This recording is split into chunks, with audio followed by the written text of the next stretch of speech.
this class, and then we are going to be talking about elementary mathematics. And this course code is MTH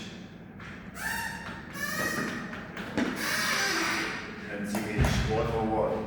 And here in MTH 101, we're going to be giving you those specific topics in mathematics that can help you master mathematics for engineers, for science and computing students, and every other department or college that have to do with mathematics. So the first topic we're going to deal with here in MTH 101 is sets. And then what is set? Set is a collection of a well-defined item. Let's say if we have a set A. Now, like we said, that the set is a collection.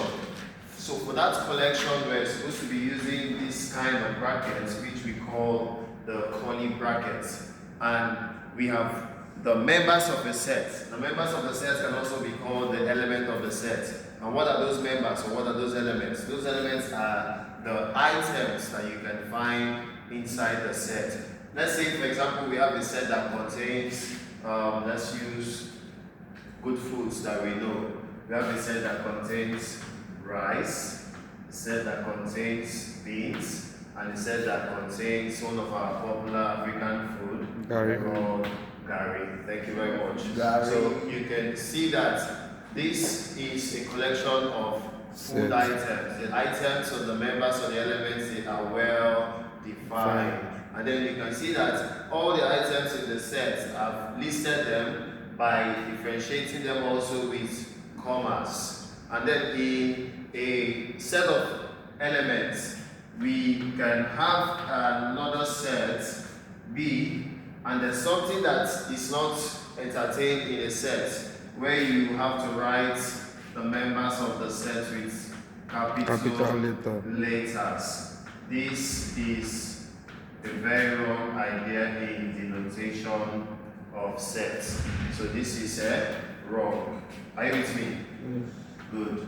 So that is one thing we should know about the set. Are we following? Yes. All right. So there's also what we call the cardinality of the set. The cardinality of the set is the number of items, or the number of members, or the numbers of elements you can find in the set. For example, we have how many elements in set A? 3 elements. And then we can denote the cardinality of set A. We can denote the cardinality of set A in this form. So what does this mean? This means N here stands for the number of elements that is inside the set A. So how many elements do we have inside the set A? 3. 3. So we can say that the cardinality of set A is 3. Are we together? Yes. Good. Then also, we have to talk about things like subsets, supersets. For example, if we have what we call the universal set, the universal set is denoted by the letter U. And the universal sets, we can see different universal sets for different problems. For example, we want to deal with, let's say, problem number 1.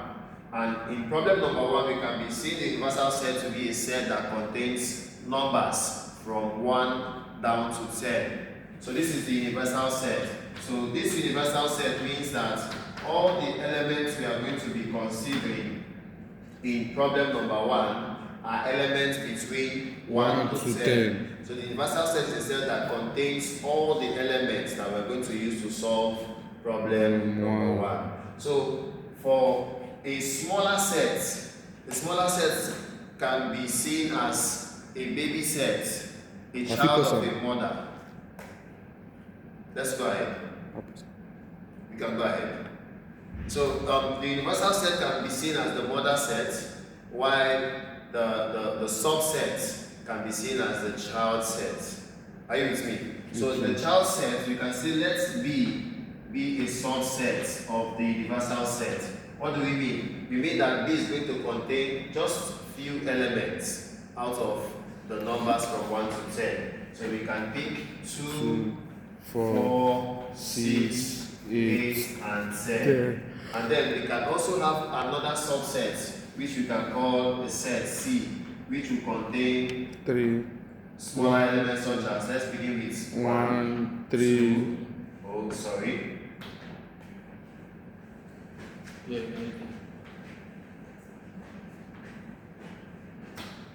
1, 3, 5, 7, and 9.